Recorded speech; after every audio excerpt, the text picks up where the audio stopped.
On aimerait vraiment remercier le Courrier qui nous a soutenus pour l'organisation de cet événement. Et heureusement que le Courrier, Journal et Indépendant, oui, Journal Indépendant est toujours là pour nous soutenir. Je ne sais pas si vous voulez dire un mot. Oui, alors juste pour dire, c'est une évidence pour le Courrier de soutenir des soirées comme ça, de s'intéresser à ce qui est dit dans le film, finalement, comme tu l'as dit tout à l'heure. Ça fait partie de notre génome au Courrier. Mais j'aimerais aussi vous souligner le fait que le Courrier, c'est une lutte en soi, lui aussi, pour sa survie en permanence. Les abonnés sont formidables, je le répète. On a un système très autogéré au Courrier. Et les abonnés, de manière incroyable, fournissent beaucoup plus que simplement le prix de leur abonnement. Chaque année, ce sont plus de 300 000 francs qui sont donnés par les lecteurs du Courrier pour que le Courrier puisse continuer à vivre. Et ça, c'est quelque chose que je pense qui n'existe pas dans les journaux dits commerciaux. Et c'est ce qui fait, à mes yeux en tout cas, une des richesses du Courrier. Donc évidemment, par rapport à ça, je vous encourage, ceux qui ne le sont pas, à le lire, à le voler dans les caissettes si vraiment vous n'avez pas les moyens de le payer. Lisez-le, partagez-le et abonnez-vous si vous en avez les moyens. Merci. Merci.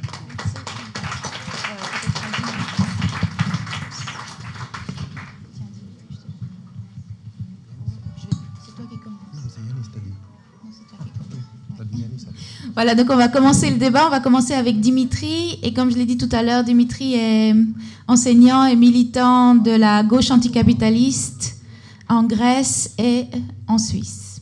Donc je vais te laisser 5 minutes de parole. Bonsoir à toutes et à tous. Bon, je pense en regardant le film, on a tous l'impression qu'en Grèce, on sort toutes et tous de l'utérus avec un spray et une banderole à côté. J'ai beaucoup aimé ces films parce que il y a beaucoup d'images vraiment qui viennent de tous les coins du pays. Je pense qu'il y a quelque chose qui est très important, qui ressort bien dans ces films, c'est ces dizaines de petits mouvements qui sont créés pendant ces dernières années en Grèce.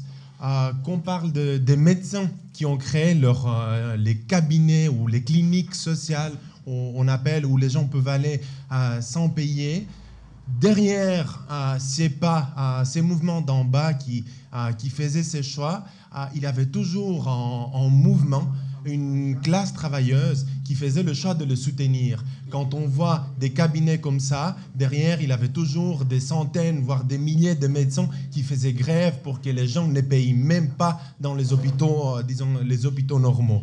Quand vous voyez l'explosion antifasciste que ce film montre très bien après l'assassinat de Pavlos Fyssas, derrière cette explosion qui était vraiment une impulsion, quelque chose de très, très honnête, qui venait des gens qui n'avaient pas beaucoup milité auparavant, il y avait toujours en mouvement des syndicats, des quartiers, que ce soit des quartiers de Pirée ou d'Athènes ou d'autres villes en Grèce, qui venaient soutenir ce mouvement antifasciste.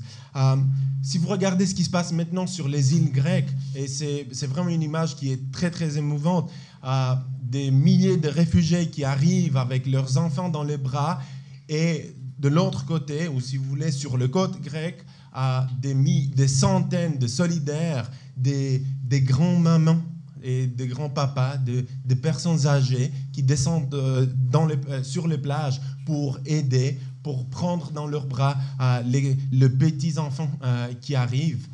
C'est un mouvement de solidarité qui est énorme, qui n'est pas soutenu qui n'est pas du tout soutenu par le gouvernement grec. On a vu il y a 2 jours, de pompiers espagnols qui étaient sur l'île de Mytilène, solidaires, qui aidaient les réfugiés. Ils se font arrêter et ensuite expulsés en Espagne. En réponse à ça, en Espagne, en Grèce, des manifestations massives, que ce soit à Athènes ou sur l'île de Mytilène même, qui sont venus donner une forte réponse au gouvernement grec qui essaye à ce moment-là je dirais même renforcer Frontex et la politique sécuritaire. Donc, pour finir, je pense qu'il a un lien intrinsèque entre tous ces mouvements, tous ces petits ou plus grands mouvements qui surgissent excusez-moi, d'en bas, avec les travailleuses et les travailleurs en grec, qui, chaque fois que ces petits mouvements font un petit pas, les trouvent massivement à côté d'eux, solidaires à leur lutte. Je pense, pour faire ce qu'il disait Yanis tout à l'heure, en Grèce, on a l'habitude de se rentrer un petit peu dedans. S'il y a juste une chose qui m'en manquait dans ces films, qui est très très riche, qui est vraiment très très dense, c'est vraiment tous ces côtés dans les lieux de travail, des explosions de masse qu'on a eu pendant ces 5 dernières années, qui étaient, comme je viens de dire, toujours à côté de ces magnifiques images, de ces magnifiques gens qu'on a vus dans le film de Yanis. Voilà. Merci. On le prend comme micro-salle, celui-là. Il faut le rallumer. Si quelqu'un, je ne sais pas qui s'occupe du micro-salle déjà. Moi, ça ne va pas être très long. Juste, il y a des vibrations encore? Les basses. Voilà. Est-ce que c'est mieux comme ça? Je baisse encore un peu, comme ça. Ah non, mais le volume, il n'a pas l'air d'être... 1, 2, 1, 2, 1, 2. 1, 2, 2, 2, 2. Voilà, c'est bon comme ça? C'est mieux? C'est mieux là? Ouais, comme ça? Ouais. Au fond aussi pour l'enregistrement? Ouais. Ok. Voilà. Donc non, je te remercie au contraire. Et cet élément, d'ailleurs, il est absent, c'est pour une raison très simple, c'est parce qu'il est dans le film précédent, Ne vivons plus comme des esclaves, dans lequel il y a des luttes sociales un peu plus présentes, on va dire. Et notamment, par exemple, l'exemple qui nous a le plus marqué ces dernières années, c'est l'usine Viomé, qui est passée en autogestion suite à l'abandon par ses patrons dans une période de crise financière et économique. Et donc, par conséquent, les employés de Viomé, donc ça vous est raconté dans le film précédent, ont non seulement choisi de prendre leur outil de travail, mais aussi de le transformer de façon à tenir compte aussi de ce qu'ils avaient vraiment envie de faire. Et ils ont choisi d'arrêter de produire des matières polluantes, des matériaux polluants de construction, pour finalement créer des produits ménagers écologiques. Voilà. Donc non seulement il y a une transformation sociale, mais aussi écologique dans l'histoire de Viomé. Et en plus, il y a eu une victoire récemment, même si tout n'est pas encore terminé. Viomé est sur le bon chemin, mais c'est un chemin très long. Et c'est pour ça qu'en plus, c'est intéressant parce que Viomé n'arrive à écouler ses produits que dans les espaces sociaux libres, que dans les réseaux alternatifs, on va dire, parce qu'il n'a pas le droit de mettre ses produits sur les rayons de supermarché pour l'instant. Donc c'est aussi une lutte qui nous concerne tous. Elle est racontée dans le film précédent. En fait, dans ce film-là, on avait, je vais vous raconter, alors du coup, la raison pour laquelle vous avez à la fois la Grèce et l'Espagne, et dans le film précédent, vous avez que la Grèce, c'est parce qu'on a eu un écho important avec Ne vivons plus comme des esclaves, qui a été traduit dans 16 langues et diffusé, projeté dans à peu près 80-85 pays. Et le problème, c'est que beaucoup de gens ont dit « je suis grec, nous sommes grecs ». C'était très sympathique au premier abord, et puis après on s'est dit mais est-ce que c'est un problème de nationalité? Est-ce que c'est un problème de pays dans le rapport entre les pays, entre les nations, entre les États? Ou est-ce que c'est aussi autre chose? Et c'est pour ça que c'est bien qu'il y ait Solidaire qui soit présent, par exemple, parce que c'est aussi le problème tout simplement du capitalisme tel qu'il faut le poser. C'est-à-dire qu'en Grèce, il y a des gens qui profitent de la crise financière et sociale, qui est en réalité plus une crise sociale qu'une crise financière d'après nous. Hein. C'est pour ça qu'on fait la critique de l'escroquerie, de l'arnaque, du mot crise. Hein.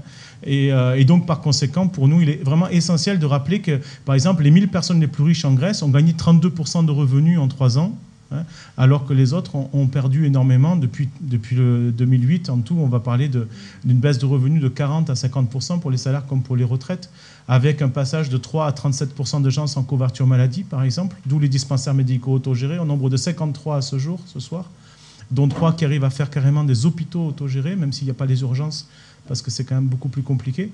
Et grâce à la solidarité, et notamment la solidarité internationale, c'est pour ça qu'on participe à ça aussi. Donc, voilà, en fait, pour cette raison-là, pour conclure, on a souhaité montrer aussi cette ligne de front en Espagne, pour montrer que ce n'était pas qu'en Grèce que tout se jouait, pour essayer d'être humble par rapport à ça, même si c'est vrai que c'est sans doute la ligne de front principale en Europe aujourd'hui. Et l'exemple espagnol, par rapport à d'autres en Europe que j'ai pu visiter, me semblait être celui qui se rapprochait le plus, on va dire, pour différentes raisons, de celui qu'on connaît en Grèce. Voilà. Donc du coup, ça permet de poser les choses autrement, de montrer que cette souffrance, elle est aussi ailleurs, que montrer que cette lutte aussi, elle prend des formes différentes ailleurs. Et enfin, la dernière chose, c'était par rapport à la place de lutte sociale par rapport aux luttes écologiques. En fait, dans le film précédent, on était essentiellement dans le milieu urbain. En fait, on était en Grèce, mais aussi qu'à Athènes et à Thessalonique, essentiellement, à part la Chalcidique, une autre ZAD, un peu comme ce qui se passe en Crète, contre des mines d'or. Et donc, par conséquent, on a voulu aussi donner un petit peu la place aux villages, aux îles, à la campagne, en Grèce comme en Espagne, pour satisfaire aussi cette réflexion absolument nécessaire, non seulement sur le consumérisme, mais aussi tout simplement sur l'écologie et la sauvegarde de la terre. Voilà.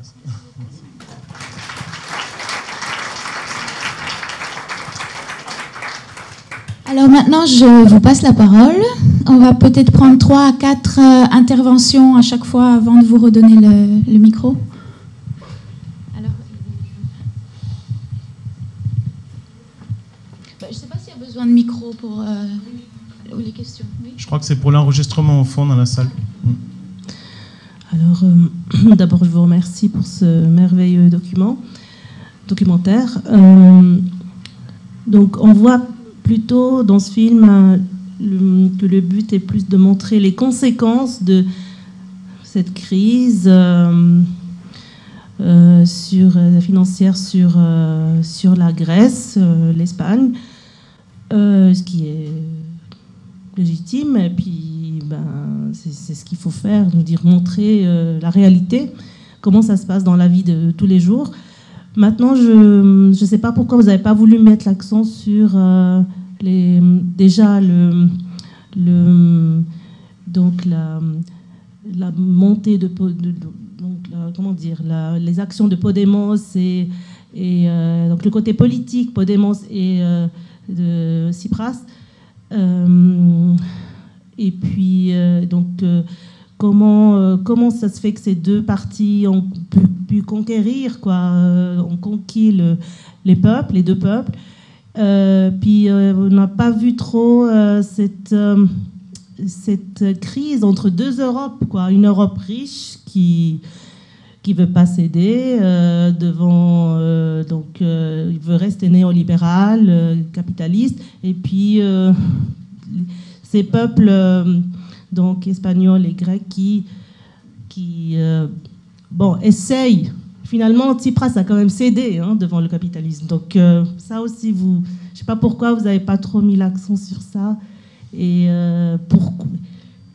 de nous dire pourquoi, par exemple, ces mêmes mouvements ne marchent pas en Europe, dans l'Europe dite riche, parce que il y a une crise en France, par exemple, mais quand vous voyez que le ministre de l'économie et puis le président du MEDEF dire il faut plus licencier pour embaucher, vous vous dites, mais je sais pas pourquoi ça n'a pas pris.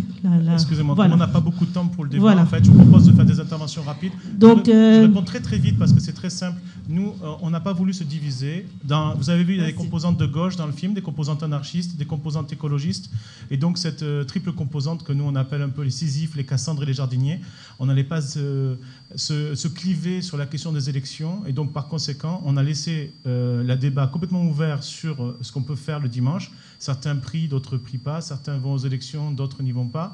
Et par contre, on s'est occupé de ce qu'on pouvait faire ensemble du lundi au samedi. Ce film concerne ce qu'on peut faire ensemble du lundi au samedi, concerne ces luttes-là, et ne concerne pas les autres formes qui sont libres à chacun d'établir et de mettre en place. C'est pour ça que vous avez deux intervenants différents, qui ont des approches un peu différentes. Voilà. Ce n'était pas notre but de parler de tout non plus, de l'Europe du Nord. Le but, c'était de parler spécifiquement de ce qu'on fait nous là-bas et de pourquoi on a une dynamique pareille. Voilà, simplement. Peut-être que la question concernant Tsipras ou Podemos va revenir, donc je propose que je continue le tour de table et puis que vous y répondiez à la fin. Je dis simplement qu'on n'avait pas tous le même avis là-dessus dans le film, donc on ne pouvait pas donner une réponse commune. Tout le reste est commun.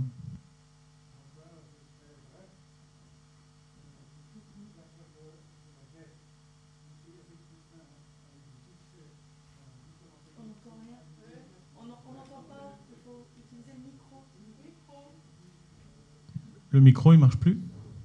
Il a été éteint dessous, peut-être?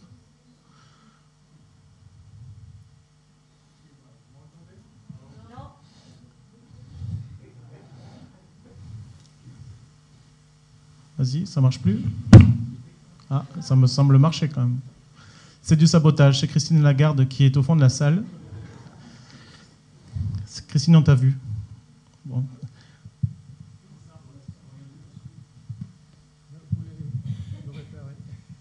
Bon, merci. Alors, Éric Toussaint s'est donné beaucoup de peine et il a eu du succès. Pourquoi Tsipras n'a pas tenu compte de ce premier rapport de la Commission pour l'annulation de la Grèce, de la dette en Grèce, qui est sorti au mois de juin? Et puis, je l'ai appris par Internet, et c'est un journaliste grec qui habite Lausanne qui m'a confirmé. C'est assez étonnant. Est-ce que c'est l'Europe unie qui a interdit d'en parler parce que le FMI est d'accord d'entrer en matière? Alors, c'est assez grave de laisser des beaux arguments.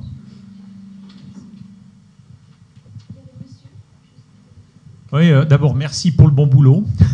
Quand même, c'est du bon boulot. Il y a quelque chose qui me laisse un petit peu sur ma faim, que c'est aussi vous dire tout de même. Dans la lutte qu'on voit, il y a un aspect aussi de déconnexion on va dire, du système. C'est un peu stupide de parler ça comme ça, mais enfin bon, un aspect de déconnexion qui est aussi un aspect fondamental et important. Les deux vont de pair, ce qui me semble. Une des questions que je me posais, puis j'attendais un petit peu du film, était quel impact, comment est-ce que ça démarre, quantitativement aussi, parce qu'on voit l'aspect qualitatif avec une série de points, une série de personnes, mais quantitativement, quel est l'impact? En Grèce, probablement, c'est le pays où c'est le plus avancé, puisque, puisqu'économiquement, les gens ont plus de fric, les choses démarrent aussi dans ce sens-là. Mais je me pose la question, est-ce que vous n'auriez pas pu traiter un peu l'impact tel qu'on le voit au moment du tournage? Je ne comprends pas du tout. On pourrait se dire, voilà, concrètement, on voit les gens dans le film, c'est des gens qui manifestent et qui luttent, mais quel est l'impact sur l'ensemble du pays? Est-ce qu'on peut se dire, mais est-ce qu'il y a une majorité silencieuse qui, elle, continue, etc., etc. Ou bien est-ce que les mentalités changent et est-ce qu'économiquement parlant, est-ce que les modes de vie commencent à changer, pas seulement dans un petit quartier, mais également dans l'ensemble du pays? Parce qu'on pourrait aussi voir le film en disant, voilà, on a choisi les gens pour les opinions qu'ils expriment. C'est ça que je voulais poser comme question. Ce n'est pas un reproche, non, mais ça me semble assez important de le traiter. Merci. Est-ce qu'il y a encore d'autres interventions? Le micro-salle marche maintenant. On vous le confie en autogestion, le micro-salle? Bon, je vais juste répondre à ça sur le film et je vais passer la parole à Dimitri pour le reste. Nous, concernant la question des statistiques, en fait, on n'était pas très chaud pour vous donner des nombres, des chiffres. Si, il marche. Non, il ne marche plus, à nouveau?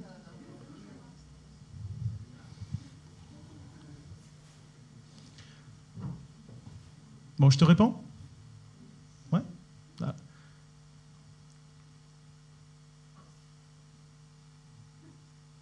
Je réponds? Tu as l'air occupé, donc tu posais une question, donc je te réponds si tu veux. Alors la réponse est très simple. C'est que nous, dans ce film, on ne voulait pas être asservis par les chiffres. On ne voulait pas donner des cartons avec des chiffres. Vous avez vu qu'on a donné des cartons avec des citations, des portes vers des œuvres. Et ça nous semble plus important.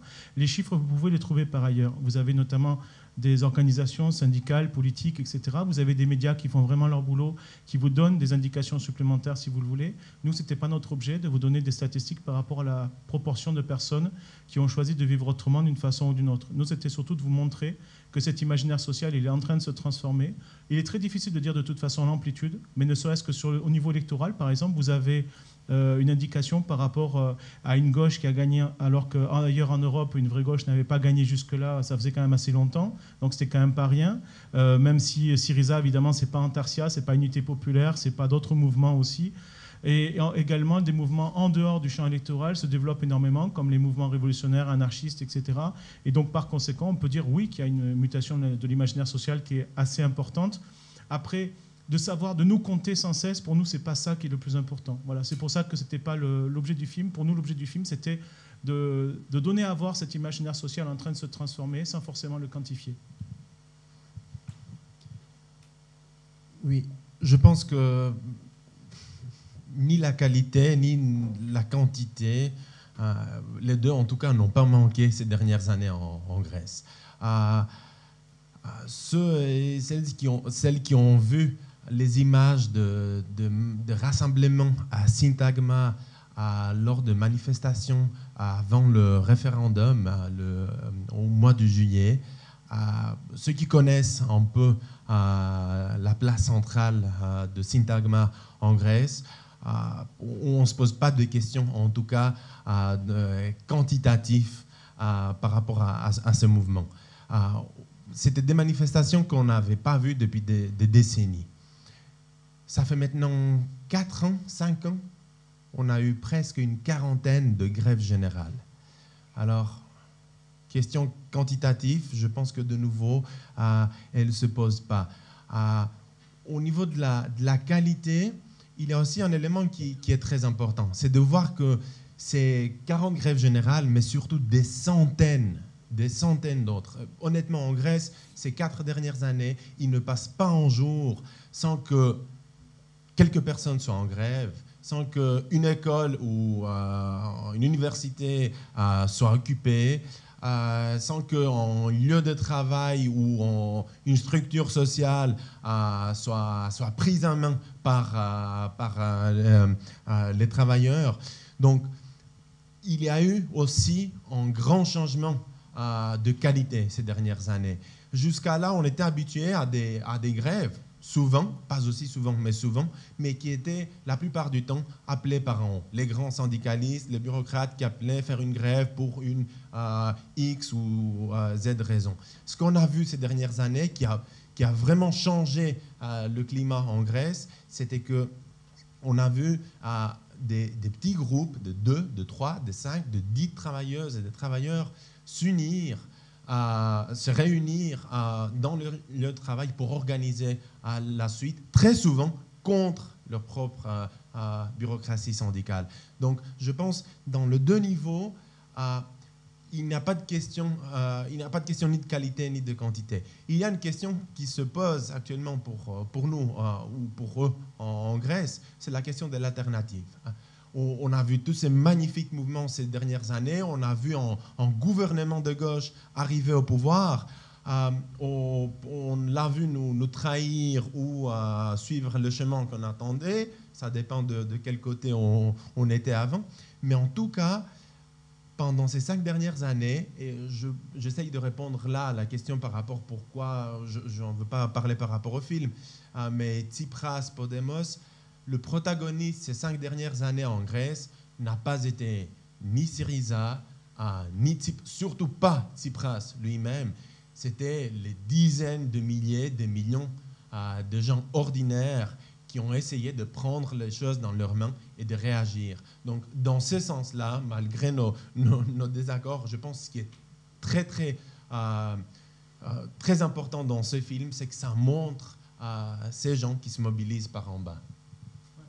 Et en Espagne également, même s'il y a une filiation plus forte entre le M15 et Podemos qu'entre le mouvement social en Grèce et Syriza, ça c'est certain. Néanmoins, le mouvement, la marche de la dignité, par exemple, c'est pas Podemos. Ne confondons pas les deux. Ces mouvements politiques ne peuvent pas récupérer, incarner ce mouvement social. En Grèce, on peut même remonter à décembre 2008, donc ça fait plus de 7 ans même, puisque durant ces émeutes en Grèce, il y a eu plus de 300 banques brûlées en un seul mois, donc plus que durant tout le XXe siècle dans toute l'Europe. Il faut dire qu'on aime les barbecues en Grèce, donc forcément il y a aussi ce défaut, évidemment. Donc après, ça ne nous fait pas des amis parmi les banquiers pour les années qui suivent. Mais comprenez que voilà, c'est vraiment, comme il l'a dit Dimitri, c'est vraiment le mouvement social avant tout, et en Espagne aussi, même s'il y a peut-être plus de filiation. Donc ce n'était pas un film sur Podemos et sur Syriza, même s'il y aurait tellement de choses à dire si vous voulez par ailleurs. Sur la question de la dette, vous avez été posé par monsieur. Il y a beaucoup de travaux. Il y a un film qui s'appelle Debtocratie. Et moi, je vous recommande d'aller voir ces films, quoi. Debtocratie ou Katastroïka sont des films merveilleux de quelqu'un qu'on connaît bien, qui vraiment fait un travail formidable dans ce domaine. Vous avez aussi pas mal de brochures. Il y a Éric Toussaint qui vient de sortir un livre sur la dette avec tout son collectif. Il a déjà écrit plusieurs bouquins, mais là, celui-là, le dernier, c'est le bilan en quelque sorte de cette commission pour la vérité sur la dette grecque.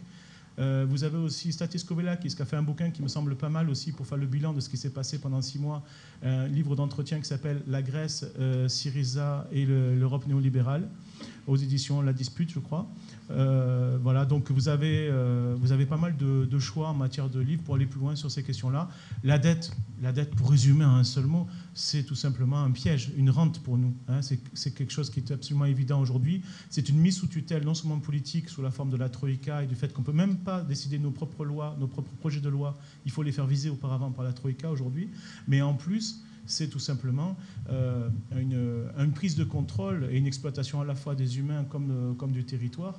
C'est une transformation de la terre comme de l'humain en marchandise en Grèce qui fait partie d'un processus qu'on voit ailleurs. Donc ce n'est pas spécialement le cas de la Grèce en particulier. Ouais. Pour ce qui concerne la dette, je pense qu'il faut voir la Grèce dans le contexte international. On n'est pas dans les années 50 où l'Europe aurait pu se permettre de dire à un pays qui est en faillite, afin de promouvoir la croissance, évidemment pour nos propres profits, non pas nos propres, leurs propres profits, oui, ils auraient pu le faire. L'Europe actuelle, en crise comme elle est, dans un capitalisme mondial en crise comme il est, n'avait ni le choix, mais surtout la bourgeoisie en Europe n'avait surtout pas la volonté. Donc pour Tsipras, la question annuler la dette ou pas, ça n'a jamais été une question de légitimité de la dette. Elle aurait pu être légitime ou illégitime. La question qui se posait, c'était que pour l'annuler, que pour l'effacer, il fallait se confronter avec les institutions européennes, avec la bourgeoisie, d'abord avec la bourgeoisie grecque et ensuite avec celle de l'Europe entière. Donc, est-ce que Tsipras avait la volonté de le faire? Pour moi, c'est plus qu'évident, suite au référendum et du chemin qu'il a suivi, qu'il préférait soumettre le peuple grec en 3e mémorandum que de mettre ce peuple, ou aider ou soutenir ce peuple, de se mettre en avant, de se battre avec tous ses moyens, avec toute sa force, avec tout ce que ça aurait pu impliquer. C'est ça qui craignait plus, à mon avis, Tsipras, que de ne pas annuler la dette. C'était un choix pour lui, c'était un choix politique. Si on regarde l'état actuel du gouvernement de Syriza Anel, parce qu'il s'agit d'un gouvernement en collaboration avec la droite populaire, pour ne pas dire extrême, on voit jusqu'à aujourd'hui que ce n'étaient pas des choses, disons, qui sont tombées du ciel, c'était des choix politiques, c'était des choix très très conscients. Je vous propose qu'on arrête ici ou on prend encore un dernier round de questions. Dernier round, on peut. On va parler des boissons, du petit buffet qui est proposé. Parce qu'après, il y a un apéritif et comme ça, on libère aussi les gens qui avaient prévu un programme. Alors, on fera un dernier round de questions. Il y avait monsieur, madame et monsieur. Seulement le micro portatif fonctionne plus. Si, il marche autant ou pas? Il marche pas. Oui, il marche autant, il y a pas. Non, on va faire comme ça. Tu veux? C'est toi aussi? Oui, il a répondu. D'accord. Moi, j'avais juste une question assez courte. On a vu des lieux d'auto-organisation, différents endroits. J'aimerais savoir s'il y a des liens entre eux, comment ils font pour se coordonner, pour se donner du courage, pour maintenir la flamme et l'énergie de continuer à s'autogérer. Ils sont sur les questions méchantes.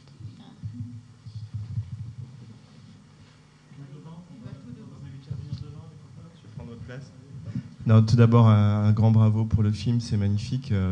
Sur la forme, c'est très fort. Sur le fond aussi, bien sûr. Ma question est aussi très courte, c'est par rapport à la violence et à la violence comme option de lutte. Quel est ton rapport par rapport à cette question qui divise aussi les mouvements, avec la tradition de l'action non violente. Et on voit dans ton film quelques images et alors, je ne veux pas surinterpréter, mais on voit quand même qu'en fonction de la musique que tu mets derrière, il y a quand même une sorte de positivation un peu de cette option-là. Est-ce que je me trompe ou... Après le round. Il faut rester jusqu'au bout. Quelqu'un pose une question. Il y avait une dame, sinon. Est-ce que tu ne penses pas que pour bien comprendre la situation, pas seulement en Grèce mais ailleurs, il ne faudrait pas barrer le mot crise du vocabulaire?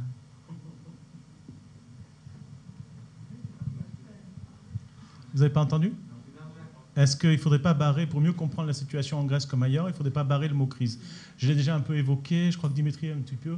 Alors, nous on pense vraiment que la crise, évidemment, c'est un piège. D'ailleurs, la crise, au sens originel, c'est le moment du jugement, le moment de vérité. Si vous prenez dans l'encyclopédie, n'importe quelle encyclopédie, moment de jugement, moment de vérité, je crois qu'on y est complètement, sauf que ça fait déjà un certain temps. Ça fait déjà plus de 40 ans qu'on nous parle de crise, à raison notamment des chocs pétroliers, et à chaque fois, on nous dit, bon, ben, du coup, il va falloir reculer, hein, il va falloir lâcher un peu les fameux conquis sociaux, parce que nous, on les appelle plutôt conquis sociaux de notre côté, plutôt que acquis sociaux. Ouais, on préfère parce que quand même on les a pas obtenus comme ça en claquant des doigts, hein. Il a fallu quand même aller les chercher. Même le Front populaire en 1936 n'a pas donné les congés payés. Il a fallu la grève générale de juin 1936, la deuxième plus grande grève générale en France, pour obtenir les congés payés de Léon Blum. C'est souvent comme ça que ça s'est passé. Même à la sécurité sociale en France, par exemple, ou le programme du CNR, c'est parce que les ouvriers avaient encore les armes de la résistance dans la main, et que la bourgeoisie avait beaucoup collaboré. C'est pour ça qu'on a nationalisé des sociétés comme Renault, par exemple, etc. Donc bref, oui, on n'est pas du tout convaincu qu'aujourd'hui, ce qui se passe depuis tant d'années, ce soit le produit du hasard et de chocs financiers, de crise des subprimes et d'autres choses de ce genre. Pour nous, il y a aussi tout simplement une évolution du capitalisme sous sa forme néolibérale qui tend vers ces fameuses politiques d'austérité, qui est quand même le sujet. Donc revenons quand même à la formulation du sujet. Des politiques d'austérité qui sont en fait, en quelque sorte, le moyen d'enrichir certains au détriment d'autres. Et ça se passe à l'intérieur de chaque pays, et sous l'égide de chaque État, mais ça se passe également dans les rapports nord-sud aujourd'hui dans le monde. Ce qu'on remarque en matière d'exploitation, ce n'est pas le même type d'exploitation puisqu'elle est déléguée sur d'autres territoires, tant pour la malbouffe, par exemple, pour produire de l'alimentation à bas prix pour les hard discount du prolétariat européen, soit pour tout simplement aller fabriquer les objets dernier cri dont vont se servir certains, par exemple. Pour revenir en arrière sur les réseaux, c'est vrai que ces réseaux sont extrêmement importants. Oui, il y a des relations, mais en même temps, il y a une forme, on va dire, d'autonomie. Hein, chacun est souverain pour créer ses initiatives à sa façon.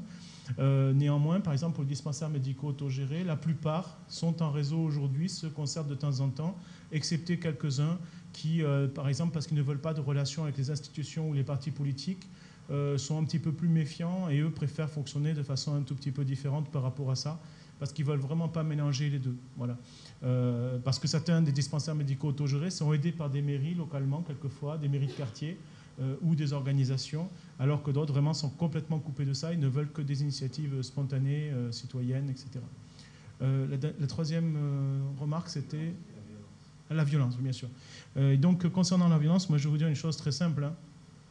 Moi, évidemment, je suis pour une société non violente. Pourquoi, évidemment? Enfin, tout simplement parce que je suis pour qu'on puisse vraiment vivre ensemble avec nos différences, et par conséquent, le but, c'est quand même d'arriver, pour vivre ensemble dans les meilleures relations possibles, d'éviter, de surmonter ces formes de relations qu'on a connues depuis la préhistoire. Néanmoins, je suis désolé, mais cette préhistoire politique, elle a encore lieu aujourd'hui. C'est-à-dire que je pense qu'on n'est pas encore dans l'histoire politique de l'humanité. Il me semble qu'on est encore dans la préhistoire politique de l'humanité. Vu la façon dont on s'organise, d'une façon qu'on prétend démocratique, mais qui ne me semble pas très démocratique, donc sur le plan politique, vu la façon dont on s'organise au niveau de la répartition des richesses, sachant qu'il y a 1 milliard de personnes sur Terre qui souffrent de la faim, sachant qu'il y a des enfants qui meurent chaque seconde, alors que d'autres vivent avec un niveau on voit l'écart type au niveau des richesses qui deviennent de plus en plus important, notamment 67 personnes maintenant, c'est beaucoup moins que les années précédentes, ont autant que la moitié la plus pauvre de l'humanité, donc 3,5 milliards de personnes qui ont autant que 67. Bref, tout ça, pour moi, c'est la préhistoire. On est encore dans la préhistoire. Je suis désolé de le dire ainsi. Et d'ailleurs, on le voit par rapport à la catastrophe écologique qu'on produit également, en arriver à détruire jusqu'à notre environnement. Alors, comme si on pouvait aller sur d'autres planètes pour vivre, c'est quand même du niveau du Néandertal. Et je me demande même si Néandertal n'était pas plus malin que nous sur ce plan-là. Donc, par conséquent, vu le contexte, je ne m'étonne pas qu'il y ait encore des gourdins adaptés à notre époque qui circulent ici ou là. Et le deuxième argument, c'est celui de la réaction. C'est-à-dire que quand on subit ce qu'on subit aujourd'hui, comment voulez-vous ne pas pratiquer dans certains cas la légitime défense? Certaines personnes dans le mouvement social en Grèce choisissent de répondre pour les autres et elles sont les bienvenues. Ce sont les femmes. Les femmes dans nos mouvements sociaux qui disent, quand elles entendent ce genre de questions, qui disent « hop, hop, hop, je prends ». Et qui disent, si par exemple, un homme vient à me violer, que je trouve un objet pas loin de mes bras, et que finalement, en le tapant dans la tête, finalement, je le tue. Est-ce que c'est moi qui suis violente? Expliquez-moi, est-ce que c'est moi qui suis violente?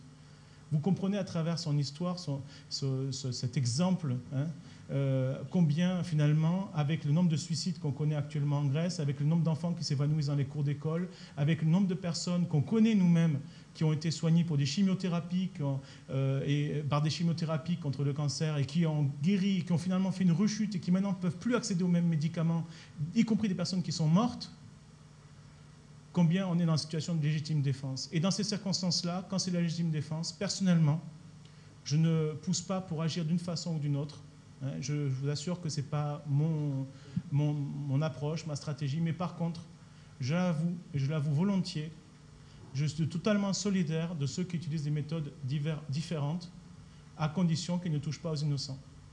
À condition qu'ils ne touchent pas aux innocents, précisons-le, parce qu'en France, en ce moment, on connaît des circonstances assez dures, qui sont le prétexte pour le pouvoir de faire de l'état d'urgence et plein d'autres choses encore, et de gêner les mouvements sociaux, par exemple contre l'aéroport de Notre-Dame-des-Landes ou contre la COP21. Bref, mais à part cette histoire d'innocents, moi personnellement, je suis, je vous le dis, solidaire de toutes les formes de lutte, et je demande aux uns et aux autres de respecter les autres. De même que je demande aux anarchistes de respecter, parmi mes amis, de respecter ceux qui luttent sur le plan électoral, de même ceux qui luttent sur le plan électoral, de ne pas accuser ceux qui s'abstiennent de faire le jeu de l'extrême droite ou du pouvoir. Voilà, de se respecter. On est tous différents. On a tous une histoire politique et même une histoire tout court très différente les uns et les autres. On n'est pas nés au même endroit au même moment, on n'a pas reçu la même éducation, on n'a pas reçu la même culture, on n'a pas fait le même parcours, on n'a pas connu les mêmes accidents de la vie. Donc il est normal, il est tout à fait logique qu'on n'ait pas les mêmes priorités dans la lutte, qu'on n'ait pas la même façon de lutter. Par contre, en nous rencontrant, en échangeant comme on le fait ce soir, par-delà nos différences, c'est un moyen très intéressant pour faire front d'abord face à tout ce qui nous opprime, mais aussi pour échanger, pour nous enrichir de nos différences. C'est pour ça que je propose d'être tolérant vis-à-vis de ceux qui réagissent face à la violence institutionnelle qui nous frappe aujourd'hui en Grèce comme ailleurs.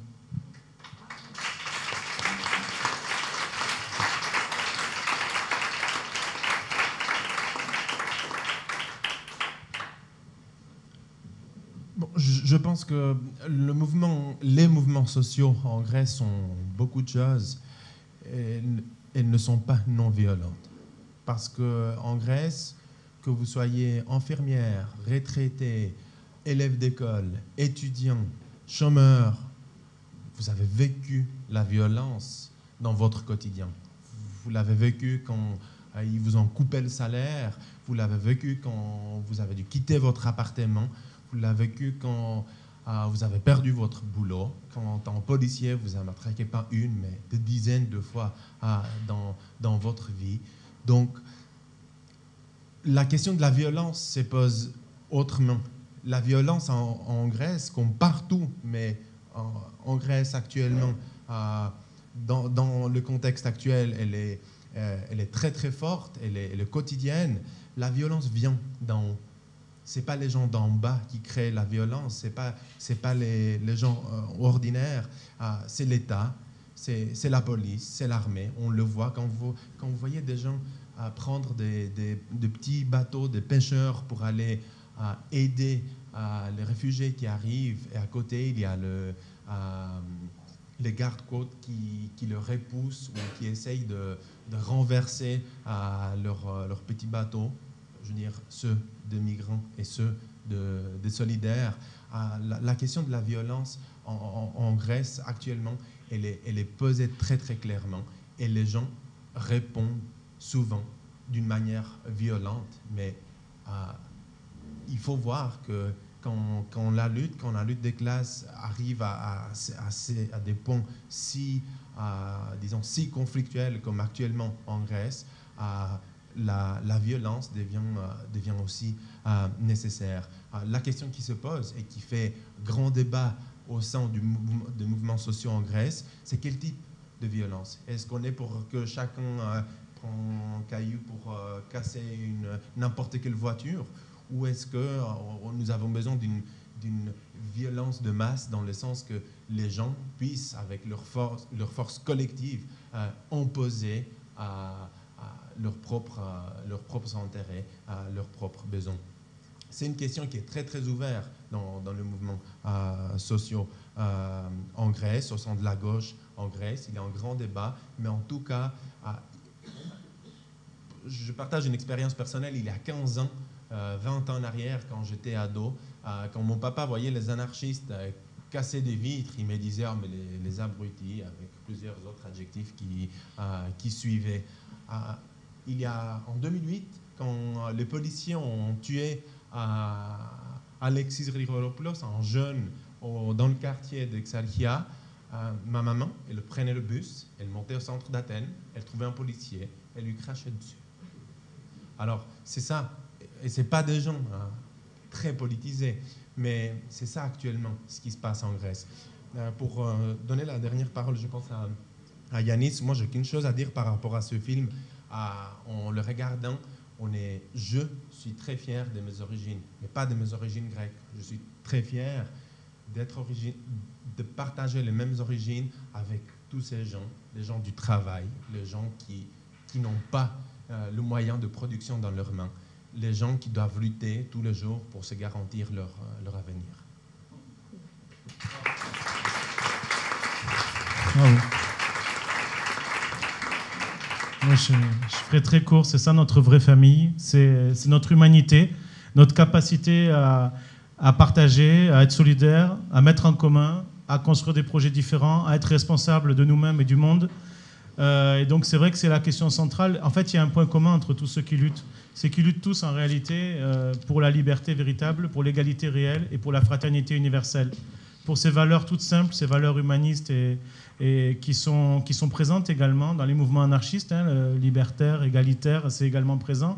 La fraternité est posée à l'échelle universelle, mais elle est posée également, comme dans les valeurs de gauche en Grèce, notamment celles des organisations similaires à Solidarité, et tous ceux qui aussi, à Syriza, disons-le, n'ont pas accepté ce qui s'est passé et qui ont décidé de sortir debout. C'était d'ailleurs ceux qui servaient de crédibilité, de colonne vertébrale à Syriza qui sont partis. C'est ceux qui servaient de caution morale. C'est ceux qui avaient résisté au nazisme, comme Manolis Glezos, aux colonels, comme Panayotis Lafazanis, à la corruption, comme Zoé Constantopoulou, qui ont dit non et qui, du coup, appauvrissent Syriza aujourd'hui de cette caution qui n'existe plus et qui, d'ailleurs, fait place, finalement, au népotisme. Il faut savoir qu'aujourd'hui, en Grèce, il y a énormément de cadeaux qui sont faits aux amis, aux proches, à la famille de ceux qui sont au pouvoir. Donc, non seulement on trahit par rapport au programme, et on connaît un virage politique tel que on vous l'a décrit, mais également aussi des pratiques qui sont des pratiques de corruption qu'on connaissait sous le PASOK auparavant et qui maintenant reviennent